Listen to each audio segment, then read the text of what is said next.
Di tahun 2008 ke bawah, jika mau memiliki motor fairing dengan budget yang masih bisa diakses walaupun Bapak harus jual tanah kuburan dulu untuk membelikan motor fairing tersebut, tapi pengorbanan Bapak tidak akan sia-sia untuk membuat anak kurang ajarnya tampil keren di depan teman-temannya.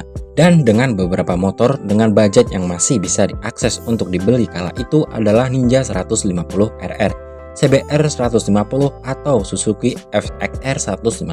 Harga motor-motor tersebut kala itu di atas 20 jutaan, yang mana 20 jutaan di saat itu masih cukup mahal mengingat harga dolar yang masih di bawah 10.000 dan juga UMR Jakarta yang masih cukup murah. Ini berbeda banget kan sama saat ini. Jika kalian memiliki uang 20 juta, kalian hanya bisa membeli motor matic. Jadi, jangan harap bisa membeli motor fairing baru. Tapi kalau motor secondnya sih ya masih banyak ya. Bahkan yang 250cc pun bisa. Kemudian di era itu pun motor GP masih menjadi tontonan yang benar-benar fenomenal untuk masyarakat Indonesia. Nggak seperti sekarang yang cukup membosankan. Dan karena MotoGP menjadi tontonan yang sangat menarik dan tentu aja MotoGP dari zaman dulunya menggunakan fairing, maka masyarakat Indonesia tergila-gila dengan motor fairing, tapi dengan pilihan yang sangat sedikit dan harga yang cukup tinggi kala itu. Kebanyakan masyarakat Indonesia hanya mampu membeli Honda Tiger atau Vision. Motor tersebut kan naked ya. Sedangkan kebanyakan masyarakat Indonesia kala itu maunya fairing. Dengan kondisi tersebut muncullah part aftermarket untuk motor-motor tersebut. Jadi yang punya Vision bisa pakai skin yang kayak gini. Begitupun juga Honda Tiger yang bisa dibikin kayak gini. Kelihatannya gimana ya? Ya, dari awal ngetren sampai saat ini kelihatannya aneh banget. Kopong banget di bagian depan dan sampingnya. Intinya maksa banget. Dan pabrikan pun menyadari hal tersebut. Dan akhirnya Kawasaki meluncurkan Ninja 250 Karbu di tahun 2008. Motor ini cukup disambut baik sama pencinta otomotif. Tapi sekali lagi, harganya tinggi banget ketika keluar. Dan hanya sebagian masyarakat Indonesia aja yang bisa membelinya. Ya, walaupun harganya di bawah 50 juta kala itu kalau nggak salah. Tapi gaji UMR dan rata-rata masih rendah. Tidak seperti saat ini, yang berarti 50 juta udah mewah banget. Makanya nggak heran pada tahun 2009 sampai 2010-an Ninja 250 masih bisa parkir di Senayan City di depannya lagi karena jatuhnya masih motor mewah. Ya kalau sekarang mau 4 silindernya sekalipun ya tetap aja di basement. Ada lagi.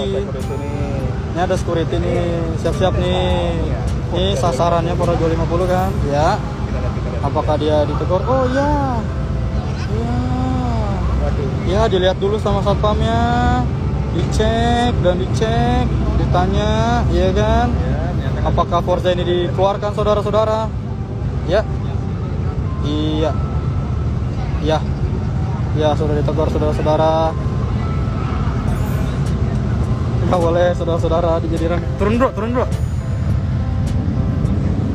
Ya, ini Forza-nya masih bertahan saudara-saudara. Ya. Kayaknya disuruh pergi. Kemudian pabrikan memiliki pandangan baru dengan mengeluarkan motor fairing dengan harga yang terjangkau dan gak jauh beda sama motor nakednya. Dan akhirnya Yamaha pun mengeluarkan Yamaha R15 pada tahun yang sama, pada tahun 2008. Tapi bukan di Indonesia ya, tepatnya di Vrindavan, dan baru masuk Indonesia kalau nggak salah pada tahun 2014. Motor ini memiliki bentuk R6 kala itu, dan motor ini terlihat keren kalau dilihat dari foto. Kalau aslinya, cukup mengerikan. Tapi mau bagaimanapun juga, baby R6 nih bos. Kemudian selain R15 ada juga pesaing utamanya, yaitu Honda CBR 150. Mungkin yang all udah terlalu tua untuk bersaing di kelas tahun 2010-an ke atas. Dan akhirnya Honda mengeluarkan Honda CBR generasi keduanya pada tahun 2010. Yang mana secara harfiah lebih dulu Honda CBR daripada baby R6. Tapi untuk generasi kedua dari CBR ini tampilannya enggak banget. Di bagian belakangnya aneh aja. Mau sport tapi bentuknya begitu. Mau dibilang touring tapi full fairing. Jadinya ya serba bingung. Makanya motor ini kurang bersaing kala itu. Dan Yamaha R15 lah yang menguasai pasar. Dan semenjak kemunculan R15, akhirnya pasar sport fairing ini mulai rame di Indonesia.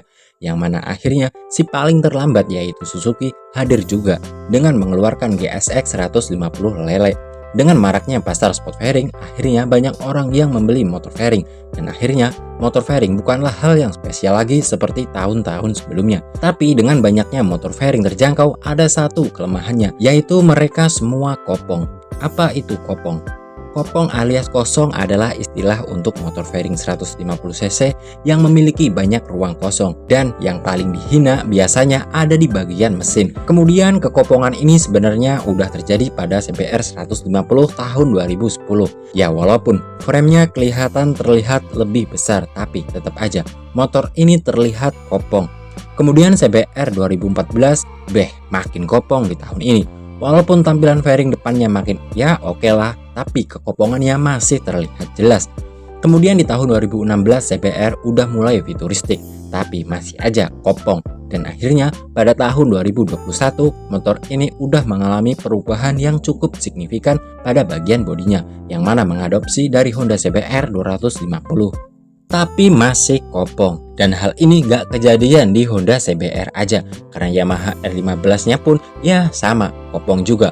Mau dari yang tahun 2014 sampai yang terbaru ya tetap aja kopong. Pertanyaannya, kenapa mereka semua kopong? Ya balik lagi, motor tersebut tidak memiliki mesin besar, mau dari segi bentuk ataupun tenaga. Jadi jika dibandingkan dengan 250cc ya tentu aja berbeda jauh, walaupun hanya berbeda 100cc. Kemudian selain kopong, motor-motor fairing 150cc biasanya terlihat cungkring, dan enggak banget. Kenapa? Ya karena motor fairing kok banyak kecil, sok belakangnya tinggi, bodinya yang ramping, dan yang lain-lain. Tapi sekali lagi, jika kita mengingat motor ini 150cc, seharusnya kita bisa memaafkan ya.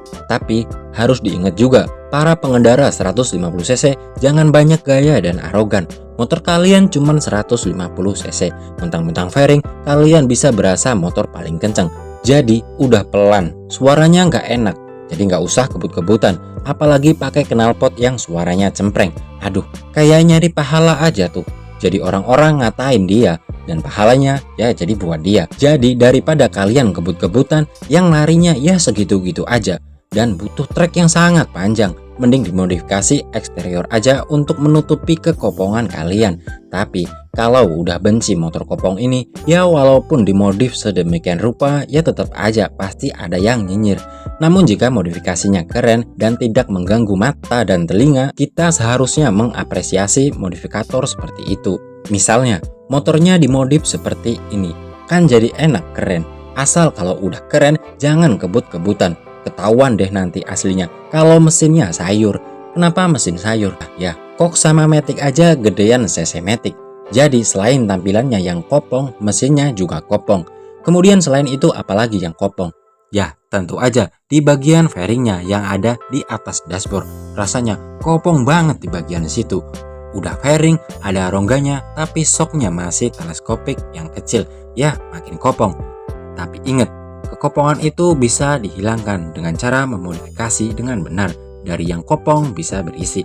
Tapi ada satu motor fairing yang gak pernah dibilang kopong, yaitu si Lele dari Suzuki. Motor ini memiliki bentuk bodi yang cukup padat di bagian tengahnya. Dan juga digadang-gadang motor ini memiliki tenaga yang paling padat di antara CBR dan R15. Tapi kekurangan motor ini bodinya kecil banget. Tapi balik lagi, Suzuki pintar juga, ngapain bikin bodi gede? Karena ini motor 150cc, yang mana cc-nya aja lebih gedean Matic daripada fairing. Jadi Suzuki dengan cerdas membuat desain yang seminim mungkin agar semua tampilannya kelihatan padat. Tapi untuk desain ya kembali lagi ke selera. Di sini saya cuman menjelaskan kekopongan yang tidak ada di GSX. Di balik itu semua ada plus minus. Kalau mau kopong ya pilih motor 150cc, mau berisi ya minimal 250cc. Dan kalau tetap 150cc karena budget yang pas-pasan, ya setidaknya dimodif agar terlihat keren. Jangan asal modif doang. Ingat, knalpot racing di motor 150cc tidak akan membuat kalian keren dan kenceng. Malah sebaliknya, kalian akan kelihatan richer. Bagaimana nih menurut kalian? Oke, terima kasih untuk yang udah nonton video ini. Dan jika kalian suka dengan channel ini dan video ini, jangan lupa like, komen, dan subscribe. Sampai jumpa di video selanjutnya. See you!